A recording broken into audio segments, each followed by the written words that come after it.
Assalamualaikum warahmatullahi wabarakatuh. Selamat siang teman-teman podcast Cycle Policy Ecosystem and People dari Studio Leading the Change. Kembali lagi bersama saya Adi Fitria. Hari ini luar biasa, merupakan suatu kehormatan. Kita mendapatkan narasumber yaitu Ketua Rumah Kolaborasi Nusantara, Pak Budi Santosa Budiman. Apa kabar Pak Budi? Alhamdulillah sehat Mbak Ade. Sehat, luar biasa. Selalu energik, selalu bersemangat dan selalu memberikan efek positif kepada sekitar. Itulah Pak Budi. Harus.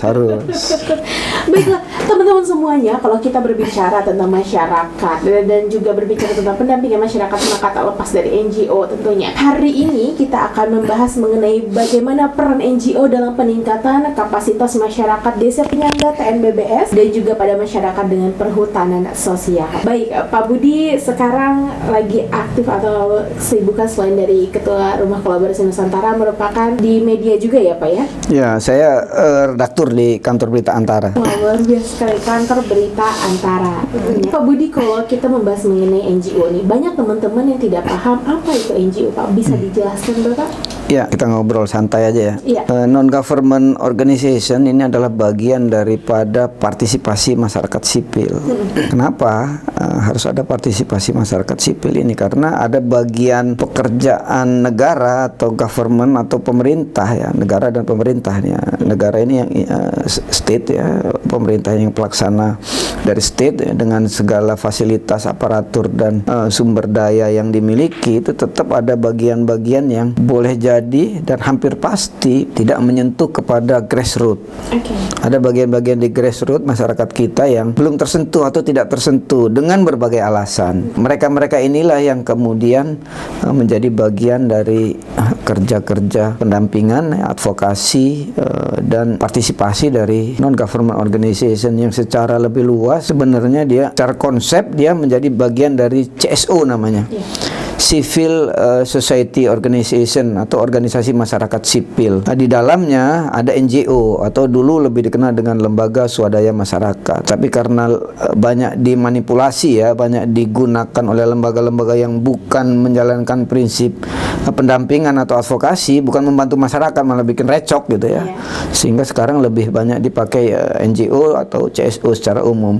Nah, di dalamnya ada perguruan tinggi atau akademisi, kemudian juga ada bagian dari masyarakat sipil yang penegakan hukum ya, di supremasi hukum, dan juga ada bagian kerjaan sehari-hari saya yang lain ya, yang secara formal itu pers atau jurnalis atau wartawan, yang kalau di konsep teori demokrasi ini adalah the fourth state of democracy. Jadi pilar keempat dari demokrasi, ada eksekutif, ada legislatif, dan ada yudikatif. Ada aparat hukumnya, ada aparat legislasinya untuk budgeter, penganggaran dan seterusnya, dan ada eksekutifnya, pelaksana dari pemerintahan atau state tadi atau negara tadi.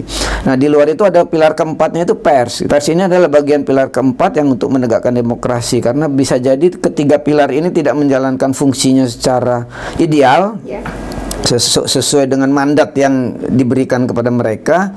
Nah, ini harus dikritisi oleh pilar keempat ini, atau pers atau media massa. Karena media massa ini punya kekuatan yang cukup signifikan ya, mempengaruhi kebijakan, mempengaruhi opini publik, menyebarluaskan, menyampaikan kritik dan kontrol sosial. Nah, bagian dari tugas pilar keempat ini salah satunya dengan membangun kekuatan partisipatif, kritis, objektif dengan teman-teman CSO yang lain. Jadi akademisi, untuk penegakan hukum itu ada bagian dari pengacara dan unsur penegak hukum yang lain, ada jaksa, ada hakim, dan seterusnya. Kemudian ada juga teman-teman kelompok masyarakat sipil yang lain ya, civil society yang menjadi bagian yang tidak terlepaskan. Tugas utamanya adalah bagaimana dia mendampingi masyarakat sehingga masyarakat itu bisa berpartisipasi aktif di dalam pembangunan, untuk kemudian mereka merasakan juga manfaat dari pembangunan serta pada akhirnya mencapai tujuan untuk kesejahteraan masyarakat tersebut. Jadi tujuan akhir dari pendampingan ini adalah bagaimana mencapai taraf peningkatan kesejahteraan bagi kelompok dampingan ini sehingga mereka tidak tertinggal dalam proses pembangunan. Kalau mereka juga mengalami dampak negatif dari pembangunan, juga didampingi sehingga dampak negatifnya ini bisa diminimalkan. Nah, itu adalah bagian dari kerja-kerja civil society organization. Begitu Mbak Ade. Oke, jadi berikut tadi tadi itu merupakan juga latar belakang dan juga perannya Pak ya, Ya. dari CSO itu sendiri gitu. Jadi sebagai pendamping dan juga bagaimana menghasilkan, kalau tadi saya tangkap itu masyarakat bisa mandiri. Ya, jadi peran dari teman-teman di CSO atau NGO ini juga bagaimana mendorong proses demokratisasi pada tingkat bawah. Jadi dengan cara-cara atau metode dengan pola yang sesuai dengan kondisi masyarakat setempat. Jadi demokrasinya juga demokrasi yang lebih ke substansial. Jadi dia bukan demokrasi yang apa ya namanya ya, cuman seremonial gitu, tapi dia substansi demokrasinya. Ketika pengambilan keputusan bersama-sama, ketika dia apa namanya harus mengkritisi, dia kritisi. Ketika di dalam sebuah forum, di forum itulah disepakati. Kalau ada yang nggak selesai, ya selesaikan di forum itu. Di luar itu sudah selesai gitu. Jadi tidak ada yang tidak setuju kalau sudah disepakati keputusannya bersama, baik dengan musyawarah mufakat maupun voting misalnya. Di luar itu sudah bersama-sama. Yang tidak setuju ya harus ikut setuju karena sudah disepakati bersama-sama, baik musyawarah maupun melalui pemungutan suara. Nah, itu bagian-bagian dari proses demokratisasi yang tujuan akhirnya sebenarnya juga menciptakan good governance juga pada tingkat yang paling bawah. Nah, ini nanti mudah-mudahan bisa ditularkan pada tingkat pekon, tiuh atau desa di masing-masing wilayah atau minimal di komunitas tersebut.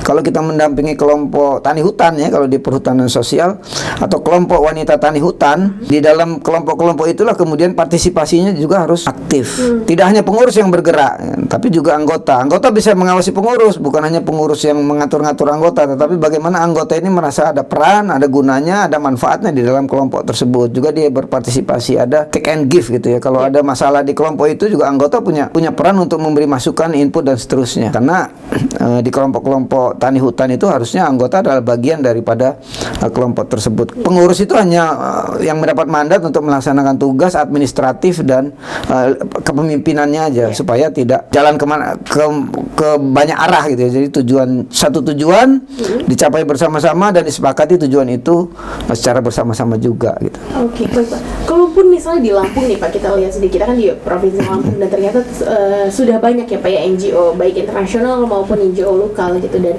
kebanyakan konsen di daerah atau di buffer zone gitu, itu kenapa gitu Pak?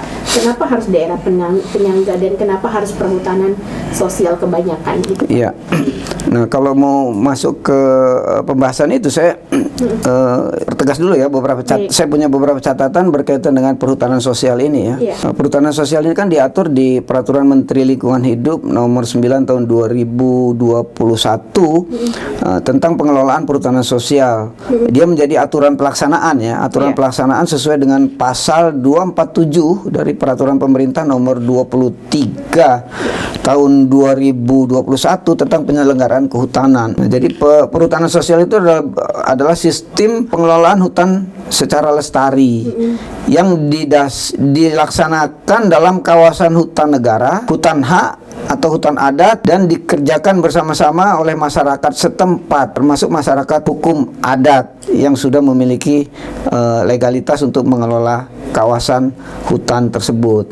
Nah, ini yang sering disalah kaprahkan ya, bagaimana kemudian kita harus mendampingi masyarakat di sekitar kawasan hutan untuk menjadi buffer zone. Itu maksudnya karena kawasan-kawasan lindung itu kan harus terlindungi ya.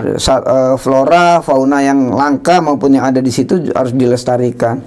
Tapi fungsi pelestarian ini juga melekat dalam fungsi pemanfaatannya. Jadi bagaimana masyarakat sekitar hutan itu bisa ikut memanfaatkan hasil hutannya, tapi hasil hutan yang bukan kayu, jadi tidak menebang, tidak melakukan tindakan-tindakan yang merusak hutan. Nah, ini yang diatur di skema pengelolaan perhutanan sosial tersebut. Nah, inilah yang mesti ditaati sama-sama, jadi tidak sembarangan juga gitu. Jadi untuk pemanfaatannya bisa budidaya, kemudian bisa jasa lingkungan, bisa jasa wisata dan seterusnya. Nah, ini ada aturan mainnya, termasuk di budidaya juga ada aturan main yang ketat ya, ketat tapi disepakati sama-sama. Misalnya tanaman yang bisa untuk fungsi konservasi itu MPTS namanya, multi purpose tree species. MPTS. Kalau sekarang konsepnya lebih ke agroforestry ya, agroforestry. Jadi bagaimana tanaman-tanaman yang dibudidayakan di situ, tanaman kayu ya, tanaman kayu, tanaman tahunan, tetapi dia bisa menghasilkan buah ya.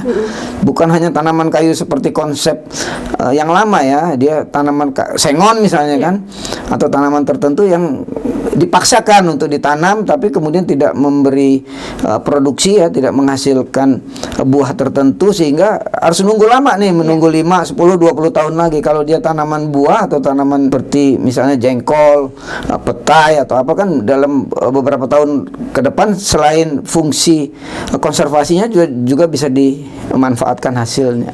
Nah, yang seperti ini yang kesepakatan bersama-sama di antara kelompok itu dengan regulatornya, dengan fasilitatornya. Ini yang harus didampingi, diberi pengertian. Karena ini bagian bagaimana pengelolaan kawasan hutan itu menjadi lestari pada zona pemanfaatan, bukan pada zona rimba atau zona-zona yang bisa mengganggu ekosistem flora dan fauna di dalam. Itu yang gampang-gampang susah. Baik, jadi intinya sebagai CSO atau sebagai NGO ini adalah sebagai antara kontrol juga ke masyarakat maupun juga kontrol ke pemerintah mengenai ada regulasi, apakah itu pro atau kontra gitu ya Pak ya?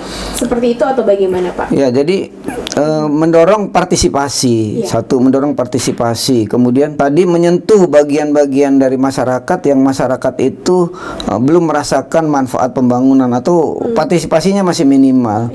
Kemudian dia dengan negara, dengan state atau dengan aparatur dia menjadi penyeimbang dan penyambung lidah gitu. Jadi sehingga aparatur ketika membutuhkan informasi atau komunikasi dia bisa melalui teman-teman CSO ini. Jadi tidak keroyokan gitu ya. Jadi tapi teman-teman CSO ini sudah menyerap aspirasi dari dampingannya sehingga dia tidak informasi atau komunikasi menjadi objektif. Jadi menjadi jembatan ya. Kalau Bung Karno bilang itu penyambung lidah rakyat. Nah, bagaimana pendamping ini benar-benar menjadi pendamping yang sejati gitu. Jadi dia tidak memanipulasi informasi untuk kepentingan diri atau kelompok atau organisasinya, tetapi dia benar-benar mendampingi, memberi manfaat, mendorong partisipasi sehingga masyarakat itu menjadi mandiri ya, karena dia bukan bagian dari state, tetapi dia mesti disentuh oleh state, oleh negara. Tapi karena negara tidak punya tangan langsung ke mereka atau mereka nggak ketemu gitu ya karena berbagai alasan. Nah, ada CSO yang mendampingi sehingga bisa menjadi jembatan. Nah, tapi mereka tujuan untuk mandiri, untuk sejahtera juga bisa dicapai dengan dampingan teman-teman NGO atau CSO ini. Oke, baik. Berarti intinya adalah NGO juga melihat kebutuhan apa yang ada di masyarakat, kemudian membuat program apa pendampingan yang bisa membuat masyarakat supaya mandiri. Pasti itu pasti. Karena kalau pendamping itu juga harus menciptakan suasana jangan sampai terjadi ketergantungan. Bagaimana dia mau mendorong demokratisasi pada tingkat bawah, partisipasi, kemudian menjadi contoh good governance, ketika dia malah menciptakan suasana ketergantungan sehingga hanya harus tergantung dengan lembaga itu, dengan aktivis itu nggak bisa. Ketika masyarakat butuh kita dampingi, ketika masyarakat bisa jalan kita tinggal memantau saja, memonitor saja. Kalau memang dia perlu dampingan, perlu advokasi, turun kita dampingi, kita advokasi. Pada titik tertentu partisipasi mereka yang lebih dipentingkan ya. Jadi jangan kita yang berdiri di depan. Gitu. Ini sering kesalahannya di sini.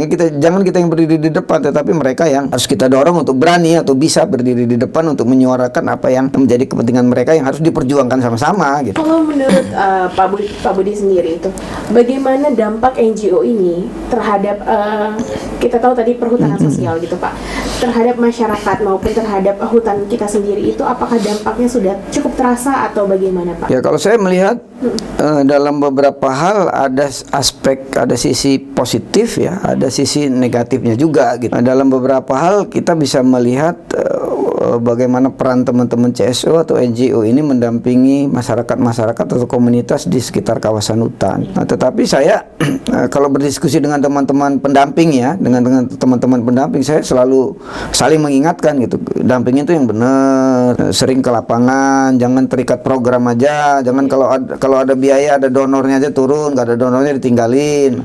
Nah, artinya harus intens ya.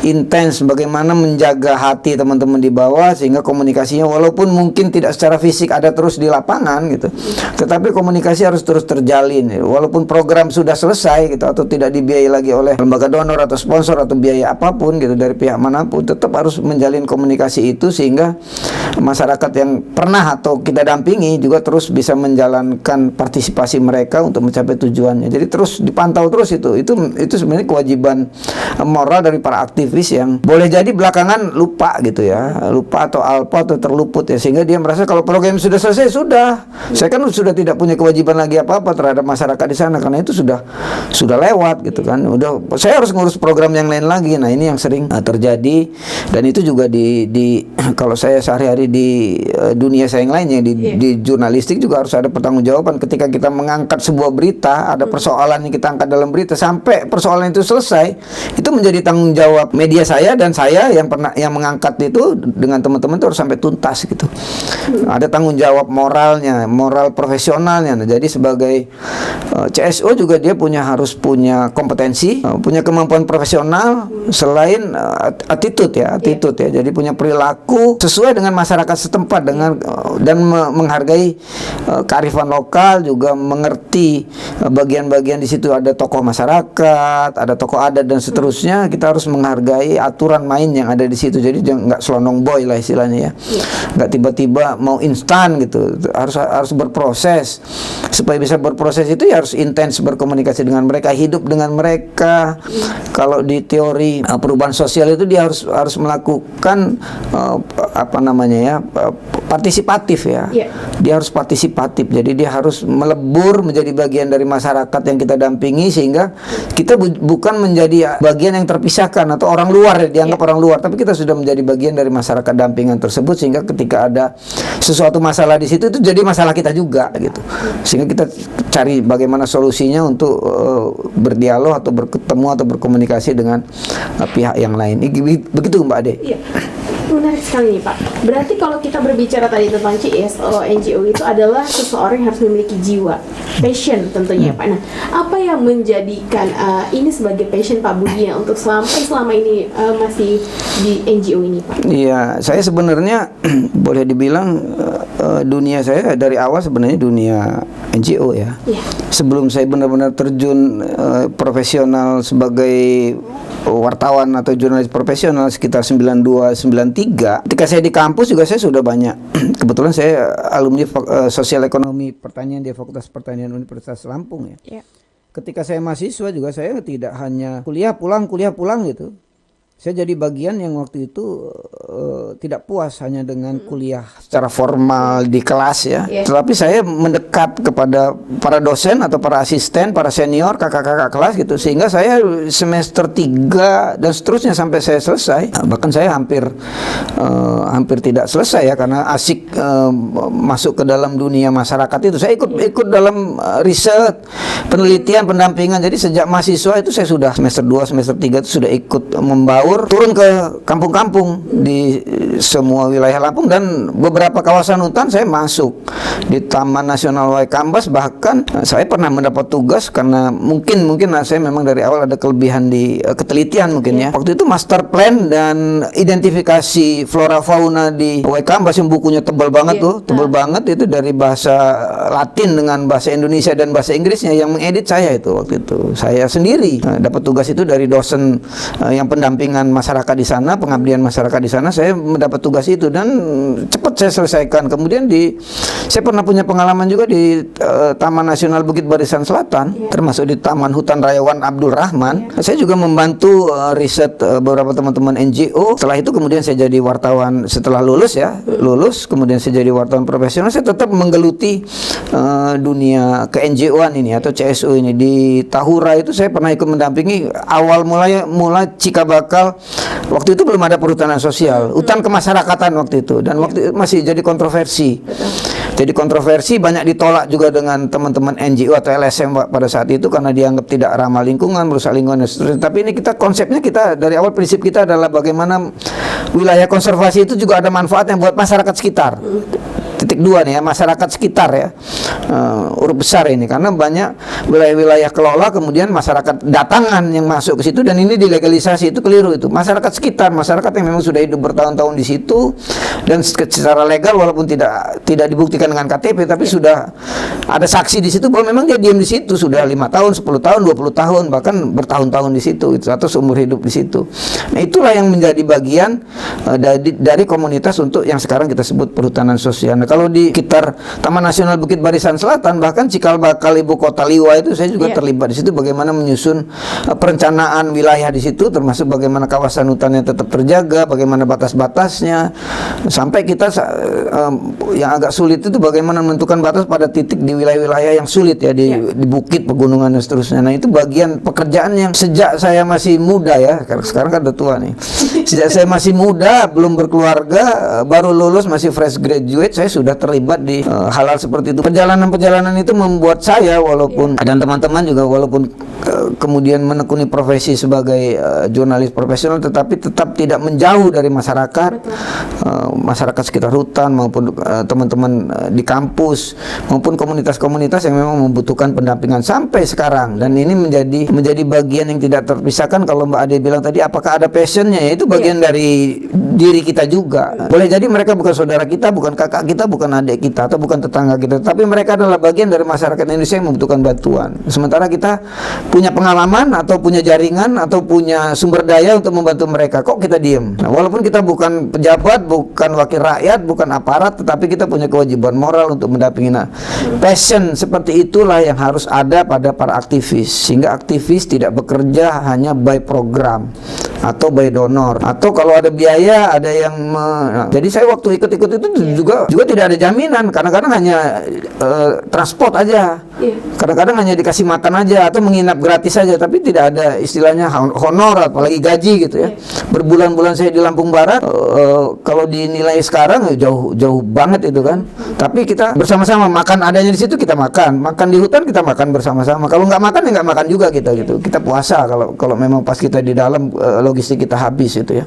Jadi kita merasakan apa yang dirasakan oleh masyarakat di sana, sehingga kita menjadi bagian dari mereka. Dan sampai sekarang perasaan itu juga masih melekat, dan dari dua fungsi di jurnalisme ya, di jurnalisme maupun di CSO itu saya kira saling berdampingan. Dan CSO itu ingat tadi ya, CSO itu bagian di dalamnya ada NGO atau LSM, ada akademisi, ada pers, dan ada supervisi hukum.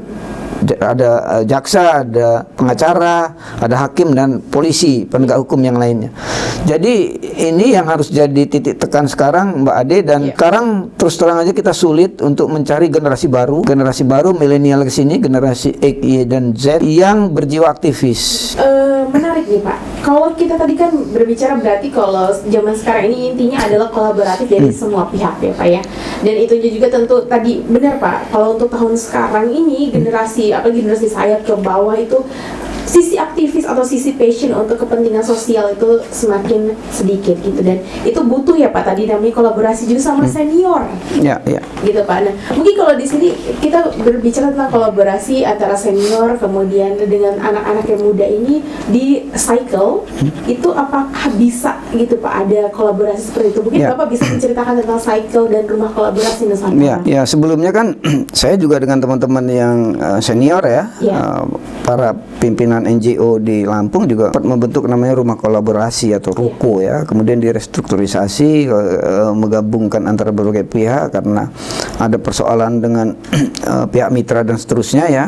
Ada persoalan secara internal dan seterusnya. Kemudian kita mendorong kaum milenial, generasi baru ya, generasi X, Y, dan Z bergabung. Karena generasi baru ini punya kekuatan yang spiritnya pasti lebih kuat, ilmunya pasti lebih tinggi itu, karena lebih mudah menyerap ya kan. Tetapi pengalamannya, ini pengalaman jam terbangnya sama tadi, ada prinsip volunteerism namanya, ada prinsip kerelawanannya ini. Nah, ini prinsip inilah yang harus ditularkan ke generasi muda, sehingga kemudian kita membentuk kolaborasi dengan komunal, kemudian kita mendorong adanya rumah kolaborasi Nusantara untuk menggabungkan banyak hal, kemudian kita mendorong adanya cycle Indonesia ini ya, supaya lebih membaur ya. Jadi yang senior aktivis dia berbagi ilmu dan pengalamannya ya, pengalaman lapangannya nih ya, sama jam terbang terbang yang sudah dilalui berpuluh tahun. Tetapi yang muda kemudian juga selain menyerap itu juga berbagi ilmu yang sekarang kan revolusi industri 4.0 ya. Bagaimana kekuatan daya serap di IT-nya, teknologi informasinya itu kemudian digunakan di komunitas-komunitas ini untuk di lembaga swadaya masyarakat atau NGO dan CSO ini kemudian dalam pendampingan menjadi lebih high teknologi gitu, lebih modern, jadi lebih sehingga pekerjaan yang tadinya dikerjakan secara manual dengan teknologi informasi dan komunikasi ini bisa kemudian proses yang tadinya bisa berhari-hari bisa diselesaikan hanya dalam waktu sejam atau 2 jam. Nah, saya kira perpaduan dari teknologi tinggi yang dikuasai anak-anak muda dengan pengalaman dan jam terbang serta jiwa kerelawanan dan aktivisme dari senior-senior aktivis ini kalau dipadukan ini menjadi kekuatan yang luar biasa. Tapi bagaimana menjaga dua generasi yang berbeda ya, generasi yang berbeda dalam zaman, pengalaman dan seterusnya. Mbak Ade boleh jadi nggak ngalamin kayak saya dulu kan, dan itu pengalaman yang tidak bisa ditiru karena jam, waktu, tempat dan ininya berbeda. Sejarahnya juga berbeda walaupun sejarah berulang, tapi pelakunya pasti akan berbeda-beda. Jadi ini menjadi problem ketika anak muda terjun ke dalam dunia CSO. Kalau dia tanpa spirit, kalau dia hanya terjun ya dia nanti akan terjebak tadi by project, by program. Harus kalau untuk anak muda mungkin sekarang PR-nya adalah menumbuhkan jiwa tadi ya Pak, jiwa aktivis, jiwa volunteerism gitu. Karena kalau saya lihat itu ketika senior itu yang sudah di NGO itu benar-benar menjiwai gitu. Jadi ketika ke masyarakat tidak hanya sebatas program yang saya lihat ya Pak, tetapi benar-benar ketika dibutuhkan selalu ada oleh masyarakat. Gitu ya Pak ya. Iya, tapi problem sekarang adalah ketika kekuatan konsumerisme, ya kan, perilaku hedonisme, ya kan, perilaku materialisme. Gue kerja di situ gue dapat apa? Yang seperti itu yang kemudian padahal kita bekerja atau mengabdi di sebuah tempat, apa yang kita dapat itu tidak hanya material gitu, yang non material, yang kita rasakan dalam hati kita, yang membuat kita nyaman, membuat kita senang atau passion tadi. Saya kira ini lebih dari kalau kita mendapatkan gaji atau upah, lebih dari sekedar upah itu. Jadi upah atau gaji atau honor atau insentif ini adalah bagian yang memang harus diterima ketika dia bekerja secara intens di situ, apalagi lembaga ini ada donornya atau ada sponsornya atau ada yang membiayainya, pihak yang kemudian menyumbang tanpa ikatan. Tetapi juga jangan semata-mata itu gitu. Jadi ada bagian yang tidak boleh kita hitung dengan materialisme tadi, dengan sekedar uang aja atau dengan sekedar upah atau gaji atau insentif tadi. Tapi ada bagian yang ketika kita memang sudah ada jiwa kita, ketika kita masuk di situ, uang atau dana atau gaji atau insentif ini menjadi pelancar ya, menjadi pemacu sehingga kita bisa menjalankan fungsi pendampingan itu dengan lebih baik lagi. Syukur ya kalau kemudian nggak bergantung kepada siapapun, kita mendorong partisipasi masyarakat yang kita dampingi. Masyarakat itu kemudian bertumbuh, mengembangkan potensi yang ada sehingga dia bertumbuh menjadi pusat-pusat pertumbuhan ya. Dia bisa mendirikan koperasi, dia bisa mengembangkan unit usaha. Komunitas-komunitas itu secara individu atau kelompok kemudian bisa berbisnis, bisa sampai ekspor dan seterusnya, bisa mengelola hasil pertanian atau perhutanan sosial dengan baik. Nah, saya kira ini akan lebih berhasil. Oke, berarti itu kalau yang saya tahu itu Rumah Kolaborasi Nusantara itu sudah ada pendampingan di Koperasi Srikandi ya Pak, yang sekarang bisa sampai mandiri dan juga bisa sampai pengiriman ke berbagai daerah gitu. Kalau menurut Pak Budi sendiri itu bagaimana pendampingan yang telah dilakukan Pak? Ya, kalau Koperasi Srikandi ya, karena dia pionirnya memang kaum perempuan, saya kira, dan saya mengikuti prosesnya sejak awal ya. Panjang prosesnya, dan tapi ini ketika kita melihat ada potensi dari kaum perempuan, sekali lagi ini kaum perempuan ya, jadi jangan pernah melupakan ada bagian dari komunitas atau masyarakat itu, ada kaum muda, ada kaum perempuan, yang ini sering kita lupakan ya, sebagai potensi untuk mengembangkan keswadayaan sama kemandirian. Ini ada kelompok perempuan dan kaum muda. Jadi jangan merasa para bapak-bapak atau kepala keluarga atau pimpinan rumah tangga kemudian dia merasa dia segala-galanya, dia bisa menyelesaikan. Enggak. Enggak, dalam rumah tangga, dalam kelompok, dalam komunitas, dalam interaksi sosial, ketika ada potensi-potensi dari kaum muda dan perempuan ini diabaikan, itu hasilnya pasti tidak akan optimal. Termasuk dalam pengambilan keputusan, dalam mencari solusi. Nah, di kelompok Sri Kandi ini sejak awal prinsip-prinsip demokratisasi tadi, partisipasi, keswadayaan, kemandirian juga dibangun. Kesetaraan. Jadi walaupun ada pengurus, ada ketua, ada pengurus dan seterusnya, tetapi fungsinya sama gitu. Pengurus dan ketua dan yang lain-lainnya secara administratif yang diberi mandat diberi mandat untuk mengelola koperasi tersebut. Dari hanya belasan orang, dari hanya modalnya beberapa juta, kemudian bisa menjadi ratusan orang, dan kemudian asetnya bisa mencapai miliaran rupiah. Saya kira ini luar biasa. Ini menjadi cikal bakal bagaimana potensi kelompok muda dan kelompok perempuan ketika didorong, didampingi secara terus-menerus. Kalau ada pihak lain yang membantu juga mesti dinilai nih, bantuannya ini akan menciptakan ketergantungan atau kemandirian. Betul. Kalau dia malah merusak sistem yang sudah berlaku, sebaiknya dihindari atau ditolak, tapi dengan cara yang baik gitu ya. Tapi kalau dia memang ini mendorong kemandirian, bisa mengembangkan potensi yang ada, saya kira bisa meningkatkan kapasitas, membantu meningkatkan kapasitas individu maupun lembaga Sri Kandi tadi. Saya kira ini bisa didorong untuk bisa bermitra atau bekerja sama baik lokal, nasional maupun multinasional. Saya kira nggak ada masalah. Yang penting tidak mengikat, tidak ada unsur politis di situ, dan tidak diskriminatif. Betul. Saya kira ini prinsip yang juga harus dipegang ya. Jadi tidak sembarang ketika kita mendampingi kemudian ada pihak ketiga yang ingin membantu menyumbangkan sumber daya atau sumber dananya, tapi harus tetap dilihat apakah ini menciptakan ketergantungan atau ada ikatan politik dan seterusnya. Oke. Jadi harus netral ya. Netral. Baik. Oke, baik, terima kasih Pak Budi. Berarti dari pembicaraan kita tadi Pak Budi, apalagi sekarang ini NGO dan juga anak muda itu banyak yang tidak mengerti gitu, paham mengenai NGO. Mungkin ada closing statement dari Pak Budi untuk anak-anak muda tentang bagaimana sih untuk dapat berkecimpung gitu Pak di dunia sosial gitu. Jadi pekerjaan itu kita bisa dengan passion kita gitu, tetapi kita bisa memberikan dampak ke orang lain. Monggo Pak Budi. Ya, sekarang secara formal di negeri kita, di negara kita ada namanya pekerja sosial masyarakat. Betul. Ya. Secara formal, tetapi kita tidak harus mengandalkan mereka. Ada relawan-relawan di setiap institusi ya. Di Karang Taruna ada relawannya, kalau bencana ada Tagana, Taruna Siaga bencana. Ada Pokmas dan seterusnya. Di masyarakat juga ada pendamping-pendamping. Saya kira di luar sektor formal tersebut, kita anak-anak muda yang sudah bekerja maupun yang belum bekerja tetap ya. Kalau dia birokrasi silakan, sebenarnya masih bisa berkontribusi. Kalau dia profesional atau praktisi juga bisa berkontribusi. Saya kira ini menjadi bagian yang harusnya tidak terpisahkan ya.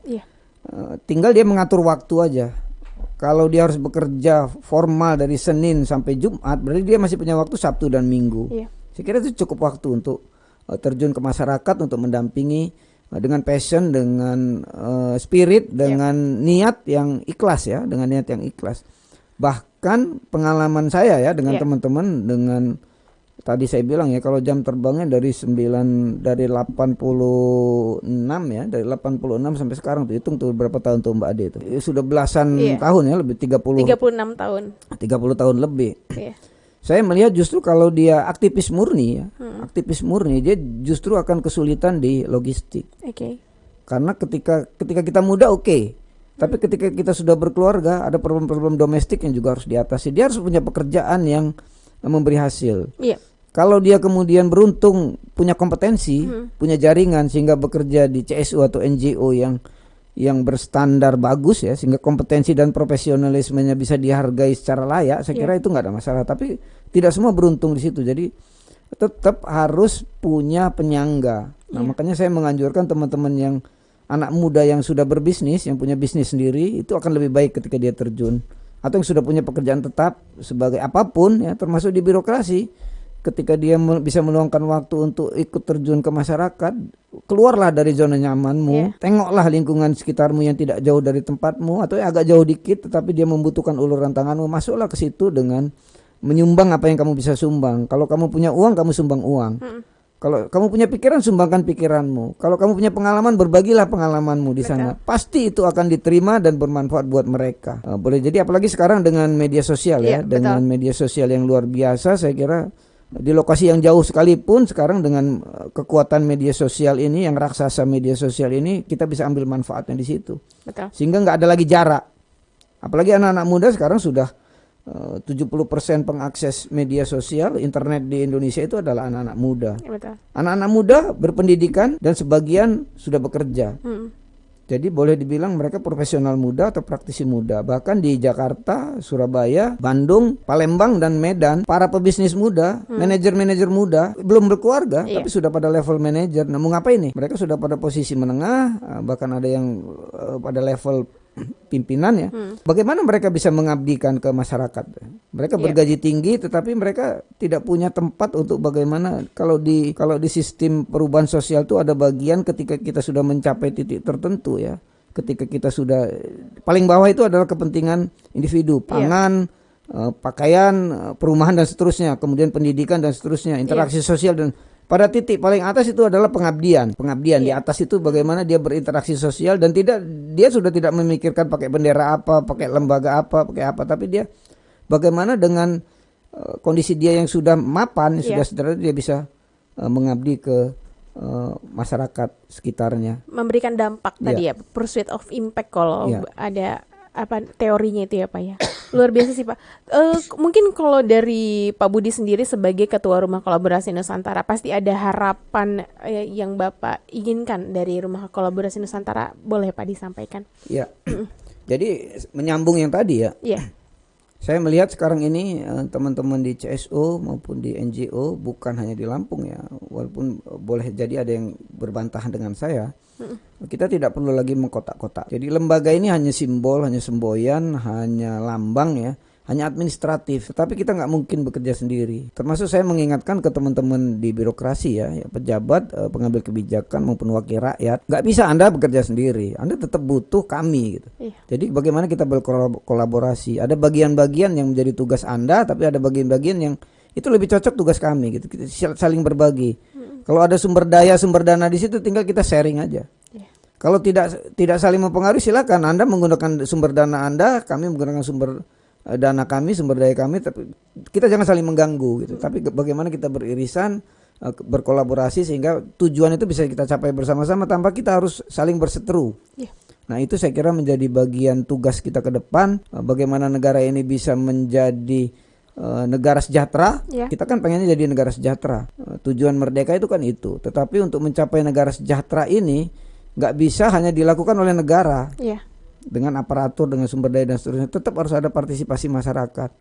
Karena kalau hanya mengandalkan negara, apalagi kemudian ada praktek korupsi dan seterusnya, ada birokrasi yang ruwet dan lambat dan seterusnya. Nah, saya kira ini harus ada penyeimbang. Penyeimbangnya inilah adalah CSO ini, yang mengingatkan selalu negara bahwa Anda sudah mulai nggak on the track nih, balik ke on the track lagi dong. Anda sudah mulai lupa nih dengan mandat Undang-Undang Dasar 45 bahwa Anda harus mengurus anak yatim, orang terlantar, harus mencerdaskan seluruh bangsa, harus menjaga sumber daya yang ada untuk kepentingan orang banyak, tidak bisa diprivatisasi dan seterusnya, tidak bisa menjual aset negara seenak-enaknya, harus memikirkan juga bagaimana rakyat yang tertinggal, yang miskin, baik miskin struktural maupun miskin fungsional. Jadi ini harus tetap dipikirin pengambil kebijakan. Dan tangan pengambil kebijakan ini tidak hanya pada sektor formal, ada sektor non formal. Nah, disitulah CSO atau NGO, disitulah ada pers, disitulah ada unsur-unsur yang lain di CSO yang bisa berperan untuk bersama-sama berkolaborasi untuk mencapai tujuan negara sejahtera. Kita belum tahu apa benar 5 tahun, 10 tahun, 20 tahun lagi kita akan mencapai negara sejahtera. Apakah kita makin maju atau kita makin mundur? Betul. Saya kira kalau good corporate governance dijalankan, partisipasi ditingkatkan, diskriminasi kita tinggalkan, kemudian partisipasi dari kelompok muda dan kaum perempuan tadi ditingkatkan secara optimal, saya kira negeri ini akan mencapai kemajuan yang lebih cepat. Korupsi diberantas sampai ke akarnya, kemudian penegakan hukum dijalankan, demokratisasi sampai ke tingkat bawah diterapkan, bukan hanya seremoninya tapi substansinya, sampai pada proses pemilihan ketua RT, kepala desa, pilkada, pilgub, dan pemilihan presiden. Saya kira akan terpilih para pemimpin ini kemudian bisa amanah bisa menjalankan mandatnya secara benar. Dan ini menjadi harapan kita semua. Kita kalau punya pemimpin benar, ya kan, pemimpin benar yang memang dicintai rakyatnya, saya kira pemimpin ini akan mengabdi ke rakyat, bukan mengabdi ke yang lainnya. Itu harapan kita semua, Mbak Ade. Baik, luar biasa sekali untuk hari ini Pak, bincang-bincang kita mengenai NGO, dan mungkin masih banyak nih Pak yang penasaran nih Pak untuk bagaimana NGO itu atau bagaimana tadi Rukonusa di masyarakat dan Cycle ini tadi bisa berkolaborasi. Nanti kita mungkin ada segmen khusus lagi ya Pak ya. Siap. Punten yang akan membahas mengenai NGO lebih dalam lagi. Tapi untuk hari ini mohon maaf nih Pak. Ya. Teman-teman sekaya mohon maaf karena kita ada keterbatasan waktu. Nanti lagi kita ngobrolin lagi ya, yang lebih dengan topik berbeda tapi dengan isu-isu yang juga tetap menarik untuk kita dengarkan sama-sama ya. Betul. Ya, baik. Ya, terima kasih sekali, terima kasih banyak Pak Budi sudah hadir ke studio Leading the Change. Semoga nanti kita bisa ada kesempatan lagi ya Pak tentunya. Semoga sehat selalu Pak Budi, dan tentunya teman-teman semuanya tetap pantengin kita di channel YouTube Cycle, dan semoga teman-teman semuanya dapat mendapatkan ilmu atau pengetahuan tambahan dari channel kita. Jangan lupa subscribe, like, dan juga komen, dan juga jangan lupa sebarkan untuk teman-teman lain. Terima kasih Pak Budi. Ya, sama-sama. Sampai ketemu lagi. Sampai ketemu lagi. Salam sehat Salam semuanya. sehat, salam konservasi. Terima kasih dan wassalamualaikum warahmatullahi wabarakatuh.